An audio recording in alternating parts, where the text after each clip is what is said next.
Hello students, क्या हालचाल। हमें उम्मीद है आप स्वस्थ होंगे, मस्त होंगे और आपकी पढ़ाई तो चल ही रही होगी। साइंस तो हमने शुरू ही कर दिया है, आज मैथ भी शुरू कर देते हैं।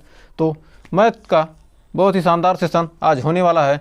तो मैथ का हम पूरा इंट्रोडक्शन आज आपको बहुत ही बेहतरीन शानदार तरीके से एकदम नए अंदाज में बताएंगे और सरल से सरल तरीके से आपको मैथ सिखा देंगे। यदि आपने 9th में भी मैथ नहीं पढ़ा है तो हम आपको 70 में 70 मैथ में दिलाने की गारंटी है। लेकिन क्या करना पड़ेगा, आपको रेगुलर जब भी कोई भी वीडियो आता है उसको देखना है और उसको क्या घर पर प्रैक्टिस करना है। तो शुरू करने से पहले सबसे पहले एक मोटिवेशन किट, जीत और हार आपकी सोच पर निर्भर करती है। मान लो तो हार होगी और ठान लो तो जीत होगी। यदि आपको कोई क्वेश्चन नहीं आता है तो सोचते हो नहीं लगाएंगे, मन नहीं लग रहा है, पढ़ेंगे नहीं, ऐसा नहीं करेंगे, वैसा नहीं करेंगे। यदि आप क्या करेंगे, उस क्वेश्चन पर ध्यान लगाते हैं। यदि कोई क्वेश्चन समझ ना आए तुरंत तो क्या कीजिए, उसको रख दीजिए। कुछ समय बाद, आधे घंटे बाद, 10 मिनट 20 मिनट रेस्ट ले लीजिए। उसके बाद में फिर से लगाना शुरू कीजिए और क्या होगा, वो क्वेश्चन आपको आसानी से बहुत ही जल्द आप लगा सकेंगे। तो अभी तो आज बेसिक क्लास शुरू कर रहे हैं। तो सबसे पहले सिलेबस का इंट्रोडक्शन देख लेते हैं। तो हमारे सिलेबस में है, ये CBSE का सिलेबस है, number system, algebra, coordinate geometry, trigonometry, mensuration, static.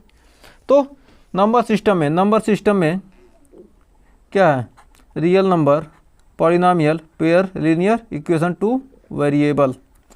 फिर एलजेब्रा में है क्वाड्रेटिक इक्वेशन,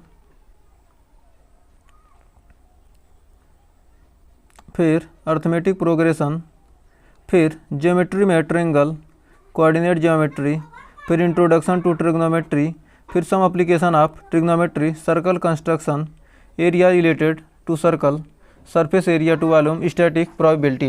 ये सब क्या है, ये सिलेबस के ये चैप्टर हैं। एक एक करके जब सारे चैप्टर हम पढ़ेंगे तो आपको अच्छे से क्लियर हो जाएगा।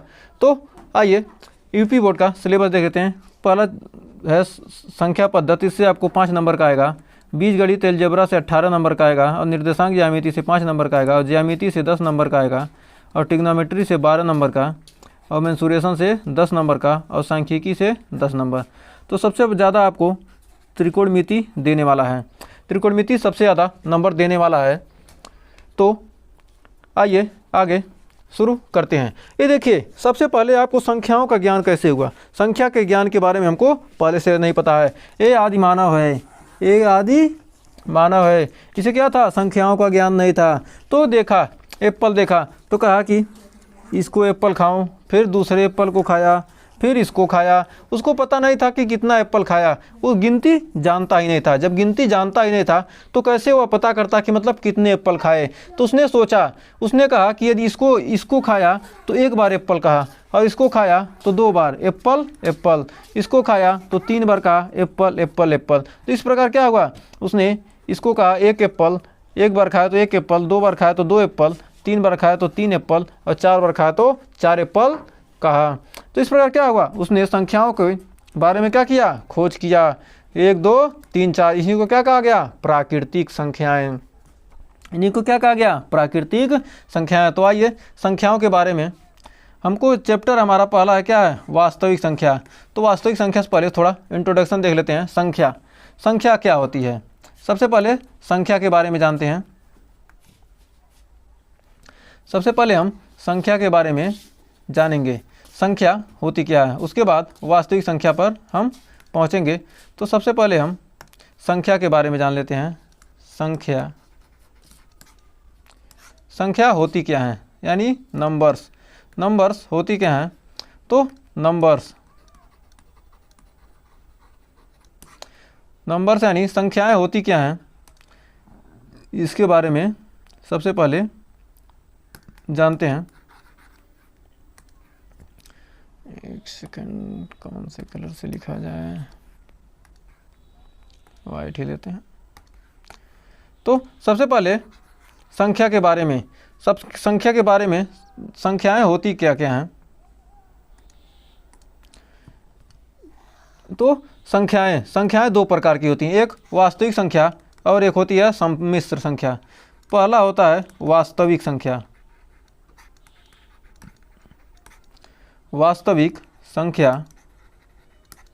और दूसरा होता है सम्मिश्र संख्या।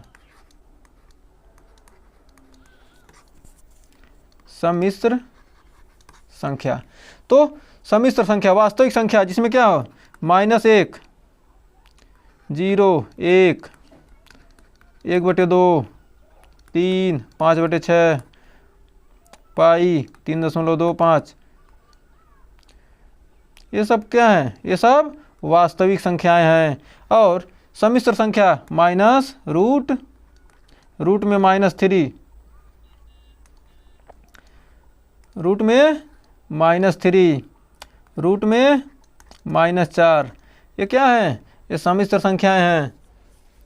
इनके बारे में हमको नहीं पढ़ना, पढ़ना किसके बारे में, हमको वास्तविक संख्या के बारे में पढ़ना है।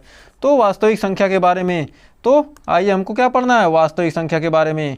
तो वास्तविक संख्या कितने प्रकार की होती हैं, वास्तविक संख्याएं 2 प्रकार की होती हैं।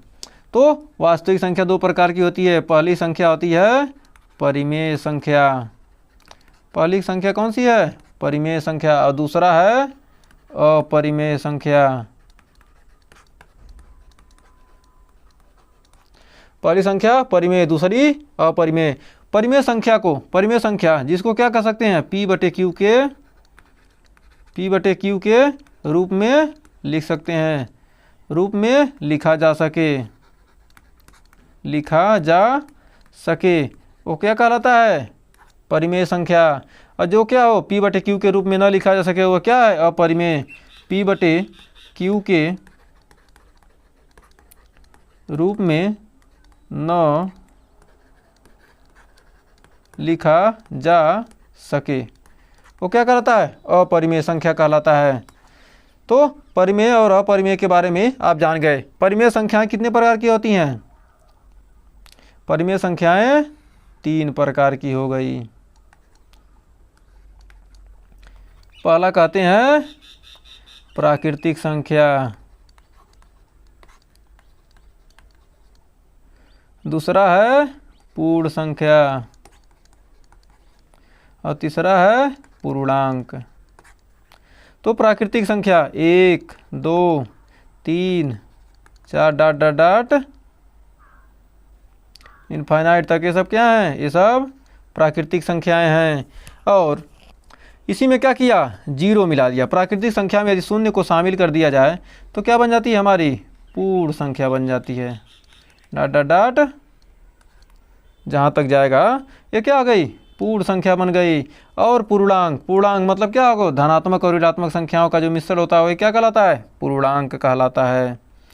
और यहाँ पर परिमेय संख्या क्या हो जाएगी, -1, 2, 0, -3, 5/6 ETC। यहाँ पर हमने एग्जाम्पल नहीं लिखा। और यहाँ पर परिमेय संख्या क्या है, √3, √2, पाई, ये सब क्या है, अपरिमेय संख्या हैं। अब पूर्णांक, पूर्णांक क्या हो, धनात्मक ऋणात्मक संख्याओं का जो मिश्रण होता है, -2, -1, 0, -3, -1, +1, 2 ... ये सब क्या है, पूर्णांक हैं। धनात्मक और ऋणात्मक संख्याओं का मिश्रण क्या होता है, पूर्णांक कहलाता है। जबकि प्राकृतिक संख्या क्या होगी, 1 से लेकर जितनी भी गिनती वाली संख्याएं हैं, गिनती वाली संख्या को प्राकृतिक संख्या, प्राकृतिक संख्या में शून्य को शामिल कर दिया तो क्या हो जाएगा, पूर्ण संख्या बन जाता है।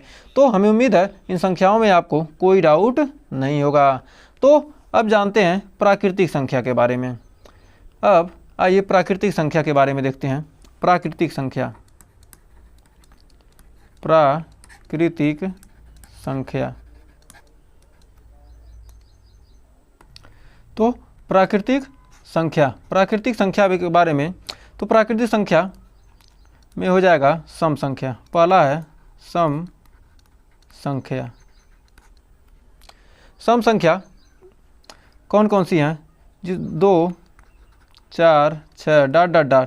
जिसमें क्या हो 2 से भाग चला जाए वो क्या है, सम संख्या कहलाती है। और दूसरा है विषम संख्या।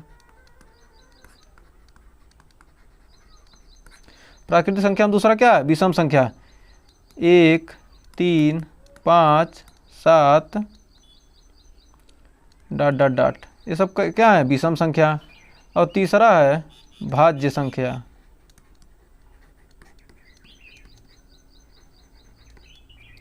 जैसे 4, 6, 8, 9, 10, ये सब क्या है? भाज्य संख्या। किसी न किसी संख्या से क्या है? भाज्य हैं। और फिर चौथा है अभाज्य संख्या, जो किसी से निकट अभाज्य संख्या। अभाज्य संख्या कितना है? 2, 3, 5, 7, 11 डॉट डॉट डॉट, ये सब क्या है? अभाज्य संख्याएं हैं। तो सबसे पहले हम इसके नोट में लिख लेते हैं, नोट। तो सबसे छोटी भाज्य संख्या कौन सी है? सबसे छोटी भाज्य संख्या, जल्दी से आप कमेंट बॉक्स में आंसर बताइए। सबसे छोटी भाज्य संख्या क्या है? सबसे छोटी भाज्य संख्या कौन सी है? जल्दी से उत्तर बताइए। नोट में कह रहा है सम संख्याओं को 2q के रूप में लिखा था। सम संख्या को किस में लिखते हैं? सम संख्याओं को 2q के रूप में लिखते हैं। सम संख्याओं को क्या करते हैं? 2q के रूप में लिखा जाता है। सम संख्याओं को क्या करते हैं? 2q के रूप में लिखते हैं। और दूसरा है पॉइंट है विषम संख्याओं को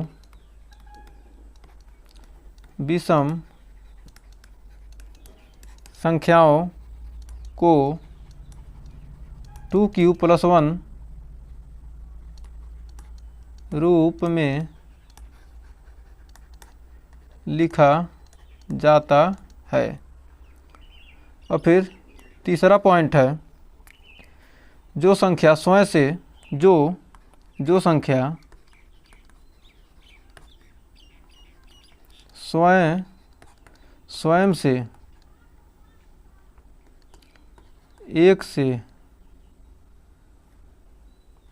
तथा किसी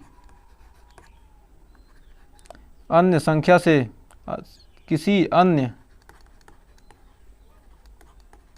संख्या से विभाजित हो, किसी अन्य संख्या से विभाजित हो,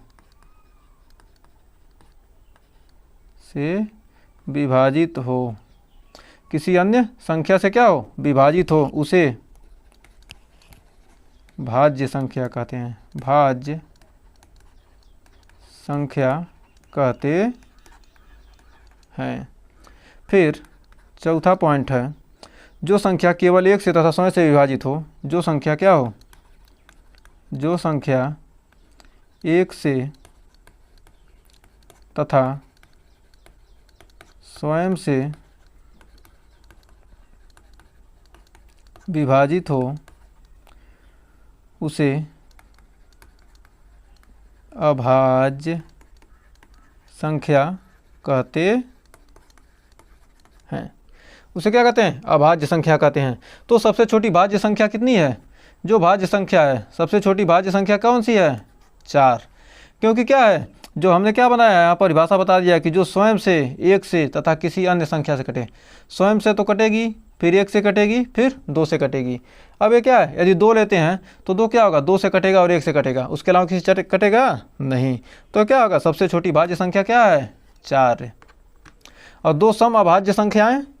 सम अभाज्य संख्या क्या है? सिर्फ एक ही सम अभाज्य संख्या है जो सम भी है और अभाज्य भी संख्या है। तो हमें उम्मीद है आपको ये सारी चीज़ें आपको क्या होंगी? क्लियर हो गई होंगी।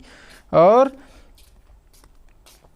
यहाँ पर देखिए वास्तविक संख्या, यहाँ पर क्या है? ये वास्तविक संख्या है। -2 ये सब क्या है? वास्तविक संख्या है। ये परिमेय संख्या, अपरिमेय संख्या, रेशनल नंबर, परिमेय संख्या, और ये इंटीजर यानी पूर्णांक, होल नंबर, पूर्ण संख्या, नेचुरल नंबर, प्राकृतिक संख्या। इन सब के बारे में हमने आपको सारी चीज़ें बता दी हैं। तो आज हम थोड़ा सा यूक्लिड विभाजन प्रमेयिका के बारे में थोड़ा सा आज जान लेते हैं। और उसके बाद ये यूक्लिड विभाजन प्रमेयिका 2 धनात्मक पूर्णांक a और b दिए रहने पर ऐसी अद्वितीय पूर्ण संख्या Q तथा R विद्यमान है कि A बराबर BQ प्लस R, जहाँ R जो क्या है, R क्या है, रिमाइंडर है, और 0 R का मान क्या होगा, या तो 0 के बराबर होगा या 0 से क्या होगा, बड़ा होगा, लेकिन क्या होगा, B से छोटा होगा। तो दो धनात्मक पूर्णांक मान लीजिए क्या है, C और D हैं। इसका HCF ज्ञात करने के लिए निम्न चरणों का यूज करते हैं। जो यूक्लिड परिमेयिका है इसमें क्या करते हैं, हम किसका यूज करते हैं, HCF ज्ञात करने के लिए। एक यूक्लिड नाम के क्या थे, एक गणितज्ञ थे, उन्होंने क्या किया, इस प्रमेयिका को दिया था, और जिसका यूज हम करते हैं। तो चरण 1 में क्या करेंगे, C और D की यूक्लिड प्रमेयिका का प्रयोग कीजिए, और इसलिए हम इसे Q और R ज्ञात करते। Q मतलब क्या, कॉसेंट यानी भागफल, और ये क्या है, R यानी शेषफल। तो इस प्रकार क्या आएंगे, हम इसका यूज करेंगे। यदि क्या हो, R बराबर 0 है तो D पूर्णांक C और D का HCF है। यदि R नॉट इक्वल टू 0 है तो फिर क्या करेंगे, इसी प्रमेयिका को क्या करेंगे, आगे बढ़ाते जाएंगे। इस प्रमेयिका में क्या हो, जब तक शेषफल 0 न प्राप्त हो जाए, और इसी स्थिति में प्राप्त भाजक ही वांछित HCF होता है। और यह एल्गोरिथम इसलिए प्रभावशाली है क्योंकि HCF CD और HCF DR होता है। दोनों क्या होंगे, HCF C और D का, और HCF D और R का बराबर होता है, जहाँ HCF CD का अर्थ है कि C और D का HCF, और DR का मतलब क्या, D और R का HCF। यदि क्या हो, संकेत में क्या है, HCF ज्ञात करने के लिए क्या कहते हैं, इस प्रमेयिका का हम यूज करते हैं। तो जब इस प्रमेयिका का यूज करेंगे तो आपको अच्छे से क्लियर हो जाएगा। तो आज के लिए बस इतना ही रहने देते हैं। इसके अगले वीडियो में हम डिटेल के साथ यूक्लिड विभाजन प्रमेयिका का पढ़ेंगे। तो मिलते हैं नेक्स्ट वीडियो में। यदि वीडियो पसंद आए तो वीडियो को लाइक शेयर जरूर कीजिएगा। तब तक के टेक केयर।